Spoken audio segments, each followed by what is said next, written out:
Hey guys, what's up? It's Lainey, and today I am doing my Smutathon wrap-up. So if you didn't know, Smutathon was December 10th through the 16th. I co-hosted with one of my best friends here on BookTube and in life in general, Riley from Riley Marie. It's just a week-long readathon where you read a bunch of smutty romance. That's the readathon. I was 100% ready to do a reading vlog because I did it for last round and I enjoyed it because I was like the first reading vlog I've ever done. I was totally ready to do it this round. But then day one of Smutathon, I ended up in the emergency room. I'm fine. I just woke up Monday morning violently ill and I went to Quick Hair with the hope that they'd give me antibiotics so I would get better. I did have like extreme abdominal pain and it was like kind of on my right side, so the doctor there was pretty much just like, do you want me to call you a cab to the emergency room or can you drive yourself? I just drove myself. I'm fine. It's nothing to do with my appendix. It was just, I think, the stomach flu. I was out first 2 days of the week. I couldn't even go to work. I was just really sick. But I managed to read and I read 8 books for Smutathon. I've never read that much within a week and I'm really excited to share with you guys the books that I read. First book that I read was Birthday Girl by Penelope Douglas. I used this for my slow burn challenge, but I know a lot of people use it for their Forbidden, which works very, very well too because it's about a girl and her boyfriend having some financial trouble and they move in with her boyfriend's dad, and Jordan, who's the girl, and Pike, who's the dad, end up having a relationship, obviously, as they start to kind of fall in love. But the forbidden aspect of it is because he's her boyfriend's dad. I rated this a 5 out of 5. I was totally blown away by it. I loved it. It's definitely up there with one of my favorite romances now. It's very, very slow burn. Like, they don't do anything until about 55% into the book. And I'll always associate this book with reading it in the hospital ER waiting room because between my rounds of nausea I was having in the waiting room, if I didn't feel like I wanted to throw up, I'd pull out my phone on my Kindle app and just read this book. And then when I started feeling like, oh, I think you're reading too much, then I would put it away. And that was on and off for about 8 hours. It is very, very slow burn. And honestly, I preferred it that way. Since it was the boyfriend's dad and it was a girl who was 19, I liked the relationship that they developed before, like they just hopped in bed, so to speak. I think if it would have happened way too soon, it would have read too much like a porno. So I'm glad that Penelope Douglas took the time to develop their relationship into a friendship, even though they've always been attracted to each other before they gave into each other. I'm really glad it was a slow burn type of relationship for them. I do recommend it if you go into it knowing it's going to be super slow burn. I think you're gonna love it. Then the second book that I read was Hate to Want You by Alicia Ray. This was used for my enemies to lovers trope. I rated this one a 3. I think I was going into it with a little bit more expectation because I know that a lot of people love it. It was just like okay for me. Like the sex scenes were really, really good. I really liked the sex scenes, but kind of the overall story I wasn't too interested in. It's a story about these two rival families. They used to be very, very close, but then something happened where they just don't talk to each other anymore.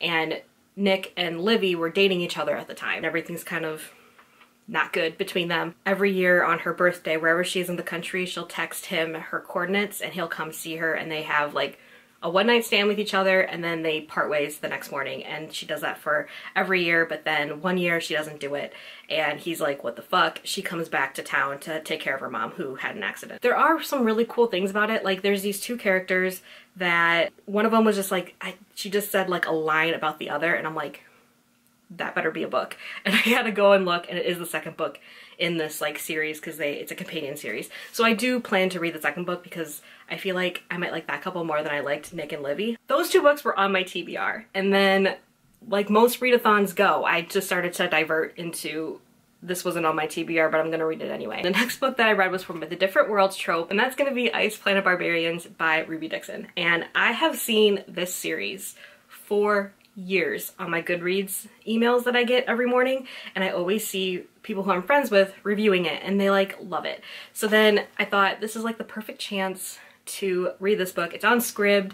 The whole like I think almost the entire series is on Scribd. So I'm like, I'll read the first book, I'll listen to it, and they're really short, they're not like super long, and we'll just see finally how this goes. I ended up not rating it. The book is stupid, it's silly, it's dumb, but it's like really readable. I have trouble rating books that I know are dumb and just bad, but I can't stop reading them. Enjoyable, yes, good, Probably not. This is also a very, very big companion series. Like I think there's like 16, 18 books in this series. And the first one follows Georgie and Vectel. And since it is different worlds, it's quite literally different worlds, because what happens is that these like aliens like abduct these women from their beds and like fly off. And then something happens with the ship where they have to ditch the cargo that's holding all the women, and they crash into like this ice planet basically. There's new aliens who are like blue, and honestly I just kept picturing all of the people of Avatar. That's just like who was in my head.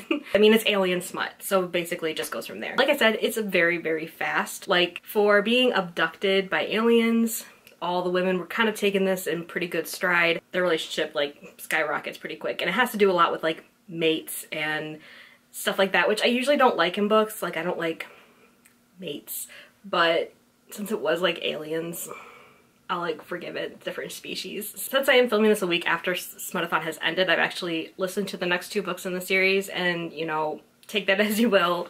They're fun to get through, but as long as you ignore the fact that there's really not that much character development, I think you'll enjoy it. The 4th book that I read was Faking It by Korra Carmack. This I used for my fake relationship trope. This one was on my TBR, so I did plan on reading this. This is the 2nd book in a companion series. I read the first one a few months ago. It's called Losing It. Faking It follows Cade, who was the best friend who got rejected in the first book.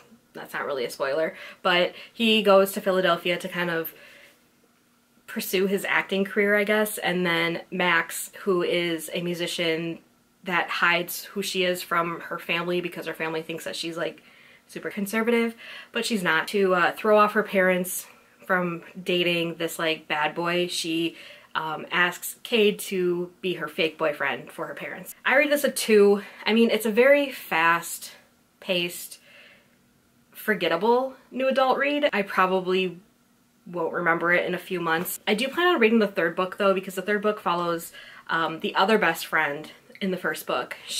After she graduated from college, she went to Europe to kind of road trip and backpack, and I'm really interested in that one. So I probably will eventually read her book, but I just know when I'm going into it, it's just gonna be pretty mediocre. The 5th book that I read was Perversion by Tim Frazier. I rated this one a 2. I use this one for the forbidden trope. Yeah, I was expecting a lot more from this one. This one has to do with rival gangs and these 2 people that met each other when they were in the foster care system, but they got split up. Years later, they try to reconnect, but they find out they're both on the opposite side of the gang war. I've tried reading Tim Frazier before. I did read King or Tyrant or one of those, the first book in that series. It was alright. I haven't continued with that series. This one, I think, was worse than that one. It didn't deliver, and it was just whatever. Won't be continuing on with that series. Then the 6th book that I read for Smutathon is definitely my 2nd favorite book that I read this whole readathon, and first one being Birthday Girl, obviously. I think because I also read 2 not so good books previous to reading this one, I was just kind of like, I guess we'll see what this one's like. This one was called The Wild Heir by Corinne Hallie, and I've read The Pact by her a few months back, or several months back. It's in one of my wrap-ups, and it was okay, I liked it, but I was excited to read more of her books. So this is a companion series, and they're all royal romances. This one's the 2nd book in that series. I'm gonna go back and read the first one, and then I'm really excited to read the 3rd one because Riley actually read the 3rd one for Smutathon as well. The Wild Heir follows the Prince of Norway, and his name is Prince Magnus. He essentially is going to be the next king of Norway, but he is like a party boy and adrenaline junkie. He ends up in some very hot water when a sex tape of him and the Prime Minister's daughter of Norway kind of leaks. So to kind of like try to get that out of the news, he has to find a bride so it can deflect up the sex tape. So he ends up picking Princess Isabella, that I actually thought was made up, but then I looked it up and it's a real country. She doesn't actually know that she was being called to his palace for an engagement. So they tentatively decide to get engaged. I use this as a fake relationship because they have to be engaged when they don't really know each other and they're not really together, I guess you can say, as he's trying to rebuild his reputation. I really loved this book. I love royal romances, and this one was definitely one of my favorites that I've read. There was this thing at the end that I was just kind of like, really? That was the only thing that really prevented me from rating it a 5. It just was like unnecessary drama thrown in the last 20% to, I don't know, think that they weren't gonna end up together, even though they were. I'm really excited to read the other 2 books in the series. So the 7th book that I read was Skin by Kiley Scott, and this one I just found on Scribd when I was like trying to flip through and find something to read next. I don't think this one fit underneath any of the tropes, but I read it anyway. It's actually the 2nd book. I'm interested in reading the 1st book, despite the fact that I rated the 2nd book a 1 star. This one's basically if The Walking Dead had more sex in it, this is what this little duology is. So this one's well into the zombie apocalypse. And this librarian, Rosalind, is in the school with some of the survivors, and this guy rolls up and he's like, hey, I want a woman. And her group nominates her, so she has to go with this guy because he just wants companionship. And I fucking hate when that is in movies, but when I read the synopsis and saw that it was in a book, I'm like, hey, you know what, I'll give this a try. The only reason why I rated it a 1 was because it just like wasn't fun. It wasn't like exciting. There was nothing that I was like, I didn't even ship the 2 characters. The girl, Rosalind, is a fucking moron. And all the things that was going on in her head, I never understood what the fuck she was talking about or why she was doing the things that she was doing. But the writing wasn't bad, so that's why I'm like, still will read the 1st book in the series. Also, the 1st book of the series features like a male-female couple. I'm really into that. Hopefully it's executed well. The last book that I read was for Forbidden. You can see I doubled up on a couple of these tropes. It's The Pope by LB Louisville. I rated this one a 3. I liked it, but I thought it could be better. And it actually just made me really interested in reading more clergy smut because it's about a priest who kind of gets involved with a girl. But he wasn't really a good priest to begin with. Like, he only became a priest when he was in prison so that he could get out earlier. So, and his whole family is like a criminal empire in London. There were some things I thought were like too on the nose because like, his name was Judas, and I'm like, if you went into a church and the priest's name was like Father Judas, like would you even like feel comfortable? If you're not familiar with that, Judas is the one that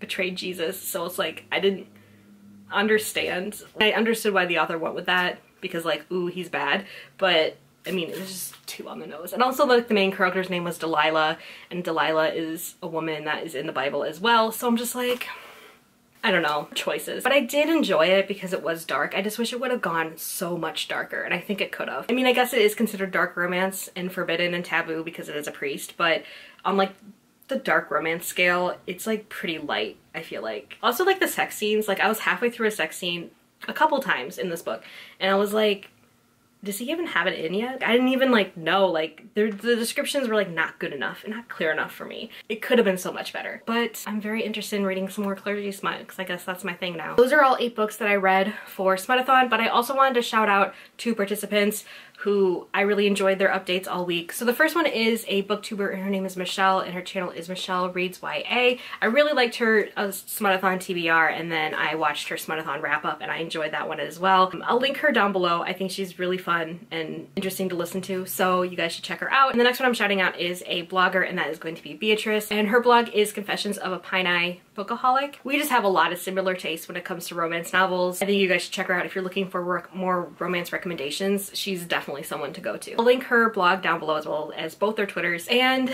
that's it for Smutathon. You know, we were totally shocked and blown away again by all the participants, and we're just so excited that lots of people wanted to participate in Smutathon this winter. And we do plan, of course, to have Smutathon round 3, and we're thinking about putting it probably sometime in the spring, summer, like we did for their first round. That's something to look forward to next year. That's it for me. Hope you guys enjoyed this video. If you're new here, my name is Lainey. I make videos on books and writing, so if that interests you, please subscribe down below, and I'll see you guys all very soon. Bye!